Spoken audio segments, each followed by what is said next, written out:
Há um tempo, eu fiz uma observação astuta que dizia apenas pessoas preguiçosas usam seu próprio dinheiro. E isso é porque eu gastei grande parte da minha vida levantando o capital.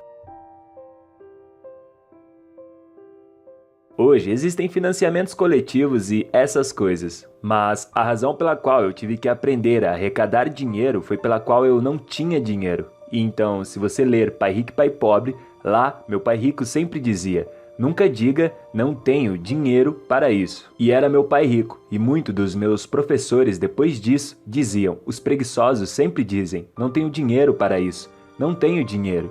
E é por isso que eles são pobres. Eles têm uma mentalidade pobre. Então, ao invés de descobrir como arrecadar dinheiro, é muito mais fácil ser um perdedor. Eu os chamo de perdedores, e isso deixa todos eles irritados, porque todos nós temos o poder, se quisermos, de não sermos pobres, se aprendermos como arrecadar dinheiro. Então, eu ouço, sabe, e a razão por eu ficar chateado, e eu ainda fico com calor assim, é que meu pai pobre, o PhD, ele sempre me disse, sabe, eu seria um homem rico se eu não tivesse filhos. E eu disse: bem, sabe pai, não é culpa minha que você teve filhos, sabe? Eu simplesmente não posso pagar porque eu tenho filhos. E quanto mais ele dizia isso, mais furioso eu ficava. Então, meu pai rico, aos 9 anos, ele dizia: bem, é por isso que seu velho é pobre, porque ele é preguiçoso. Ele acha que seu PhD vai carregá-lo. Ele acha que todos podem dizer não tenho dinheiro ou não posso pagar por isso. E ele dizia por isso que ele é pobre. Ele é preguiçoso, mas meu pai continuou voltando para a escola, sabe? Universidades, enfim. Ele nunca aprendeu nada disso. Eles ainda não sabem disso, porque a maioria dos professores querem seus cheques de pagamentos, querem sua estabilidade. Eles querem segurança no emprego. Essa mentalidade é diferente e é isso que eles ensinam às crianças. Então, a razão de eu dizer que apenas pessoas preguiçosas usam seu próprio dinheiro é porque é preciso muito mais inteligência para levantar capital. Então, eu nunca fui capaz, desde o meu pai rico, desde menino, meu pai rico me proibiu de dizer, não posso pagar. Ele disse para mim, vá descobrir como você pode pagar, como você vai fazer alguma coisa. Descubra como você pode fazer algo. Então, ao longo da minha vida, a maioria dos projetos que comecei, eu nunca tive dinheiro. Eu gosto de não ter dinheiro, porque me obriga a pensar. Eu fico criativo, eu tenho que me educar. Eu tenho que falar com caras ricos, como você fez isso, como vocês fazem isso. E o que aconteceu comigo é que eu acabei de completar 72 anos e eu nunca precisei de dinheiro. Porque se eu preciso de dinheiro, eu descubro como arrecadá-lo, entende? É fácil dizer eu não tenho dinheiro para isso. Todas as pessoas pobres dizem isso. Todas as pessoas pobres dizem, bem, vamos taxar os ricos. Todas as pessoas pobres estão dizendo, bem, me dê uma educação gratuita, comida gratuita, escolaridade gratuita, manicure gratuita, pedicure gratuita. Existe preguiça. E essa é a minha opinião. Então, sabe, ao longo da minha vida, eu levantei centenas de milhões de dólares. E foi pelo simples fato de que eu não tive dinheiro quando jovem. E aí eu aprendi a como levantar capital. E é muito simples, você tem que encontrar um ativo. E isso vale mais do que eu, sabe? Se eles não podem investir em mim, porque isso se chama escravidão, então o que eu faço? Quando eu comecei, eu escrevi isso no livro Fake. Eu comecei com um pequeno pedaço de imóvel. Eu encontrei uma desculpa, sabe? Esse condomínio com um quarto e um banheiro foi a minha desculpa para as pessoas me darem dinheiro. Tudo que eu precisava fazer era garantir que eu pagaria eles de volta. Portanto, meu primeiro acordo foi um acordo de retorno infinito. Eu não tinha dinheiro em negócios porque eu era 100% devedor. Era um condomínio de 18 mil dólares. Você não pode tocá-los por muito tempo. Mas a economia estava ruim, então eu podia comprar esse condomínio de 18 mil dólares e o cara me daria 10% de desconto. Você não precisa de matemática avançada. Quanto é 10% de 18 mil? 1.800 dólares. Eu podia ter usado o meu dinheiro.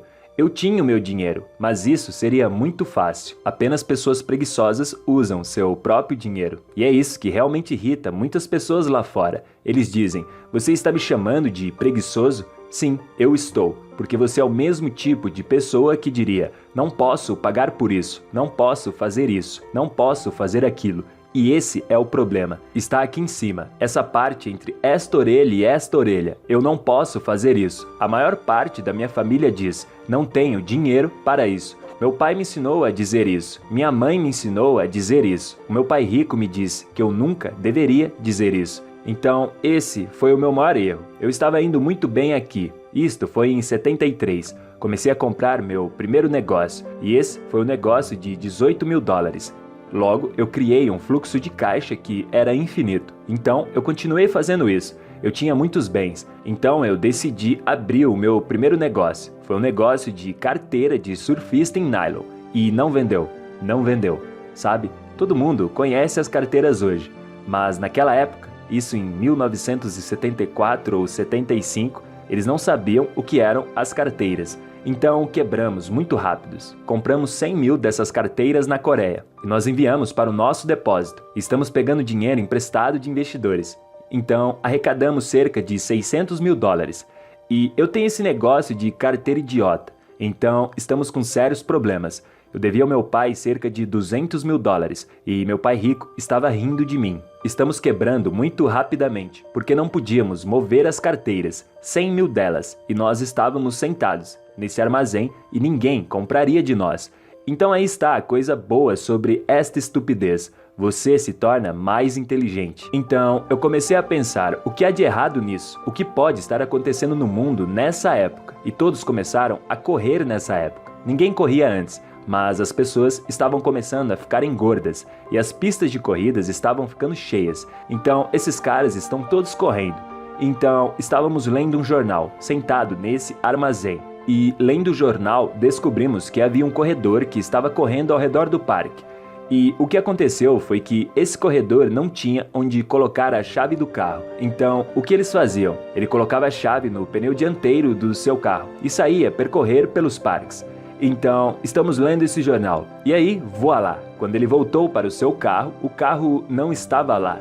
Então ele disse, eles roubaram o meu carro. E a questão era, na manchete do artigo do jornal, estava escrito, o que os corredores podem fazer com suas chaves. Então, sentados lá, nós dissemos, meu Deus, um problema. Então, com isso, eu projetei o bolso do sapato e publiquei na revista da Playboy, com uma imagem de uma jovem linda, apenas com um tênis que continha um bolso. Mas mesmo assim, estávamos quebrando muito rápido. Mas quando essa imagem chegou à Playboy, de repente éramos gênios. E todo mundo começou a jogar o seu dinheiro em nós.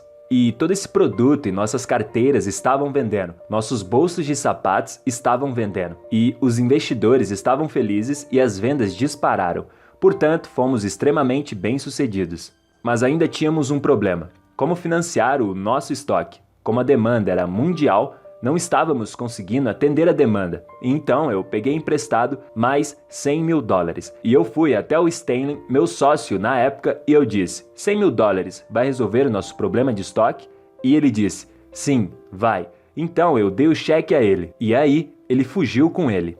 Não tinha documentação assinada, e eu entreguei para ele. E ele ainda disse que eu devia dinheiro a ele. Então, esse foi um dos meus primeiros erros de 6 dígitos. Em relação à riqueza, o número 1 é investir. Invista no que você ama. Eu adoro negócios, eu amo imóveis. Eu quero dizer, eu realmente amo isso. E eu amo também ouro e prata. E então, eu invisto no que amo. A maioria das pessoas dizem, sabe, faça o que você ama. Mas eu prefiro investir no que amo.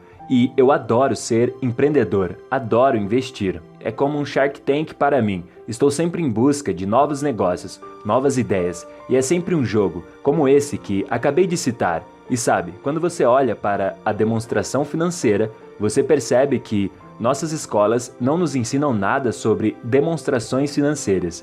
E esse é o verdadeiro problema.